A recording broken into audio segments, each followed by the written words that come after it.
I will bless the Lord at all times, his praise always on my lips.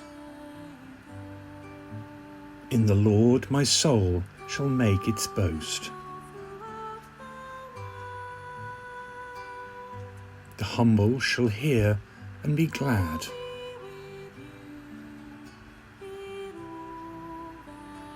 The Lord turns his face against the wicked.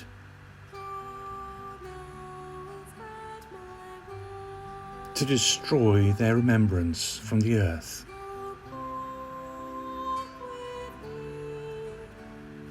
The Lord turns his eyes to the just and his ears to their appeal.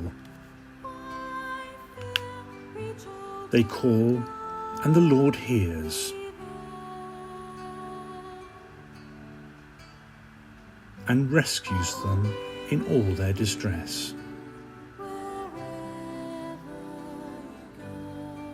The Lord is close to the broken-hearted.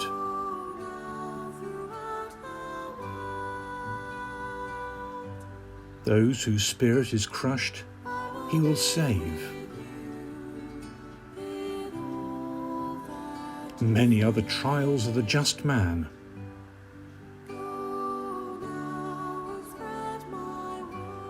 But from them all the Lord will rescue him. He will keep guard over all his bones.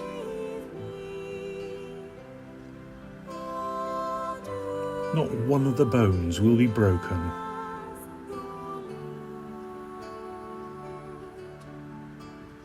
Evil brings death to the wicked.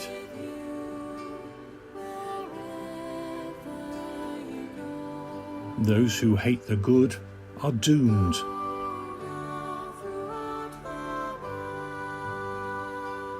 The Lord ransoms the souls of his servants. Those who hide shall be condemned.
Hello, Monsignor Daniel McHugh.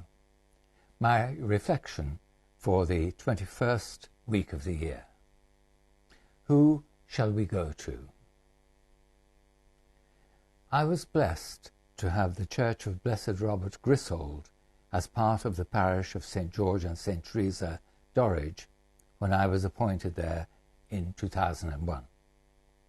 I say this because the dedication of that beautiful church in the village of Balsall Common to Blessed Robert Griswold led me to think about his life and martyrdom in 1604. We celebrated the 400 years in my time as parish priest. Robert Griswold, a layman, had refused to leave Blessed John Sugar, the priest, when he was arrested on the way from celebrating Mass at Baddesley, and both were martyred at Warwick. Not only did Griswold show his dedication to the priest, but of course his love for the Mass.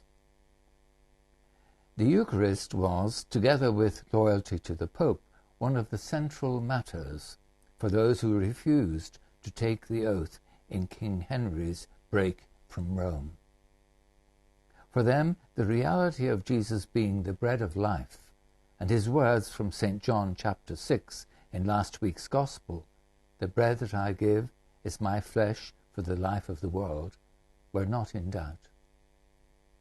They were not prepared to go away with those who said, "This is intolerable language," in this week's concluding section of chapter 6. The reality of Jesus' presence, his flesh and blood in the Eucharist, shocked many, and we are told they went away. Jesus did not say his presence was symbolic. He said it was really him. When the majority of the disciples had gone away, Jesus turned to the 12. "Will you also go away?" This Sunday's Gospel contains those famous words of Peter, "Lord, who shall we go to? You have the message of eternal life." The real presence is possible because Jesus was God. And with God all things are possible. The God of creation, the God of the resurrection, is also the God who gave us the Eucharist and the real presence of Jesus in it. This past week, I prepared a podcast on the Apostle St. Bartholomew, who, together with St. Jude Thaddeus, is credited with being the Apostle of Armenia, which has been in the news quite recently because of trouble in the Armenian enclave of Nagorno-Karabakh in Azerbaijan, a Muslim country.